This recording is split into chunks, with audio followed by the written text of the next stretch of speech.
We'll guide you through how to use Gmail keyboard shortcuts to boost your productivity. If you find this helpful, consider subscribing and liking the video. First, open your Gmail account on your desktop. Once you're logged in, you need to enable the keyboard shortcuts. To do this, click on the gear icon in the top right corner to open the Quick Settings menu. Then, select See All Settings to open the full settings menu. From there, go to the General tab and scroll down until you find the Keyboard Shortcuts section. Make sure the Keyboard Shortcuts On option is selected.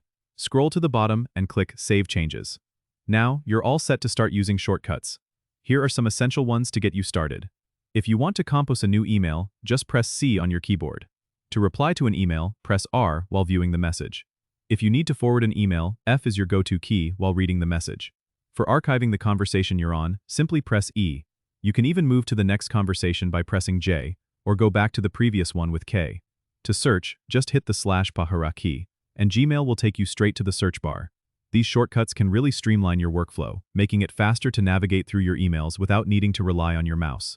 Additionally, if you want to see a full list of all available shortcuts, just press Shift and the question mark key. This will pop up a handy guide right on your screen. Don't forget to subscribe and comment if this helped you out.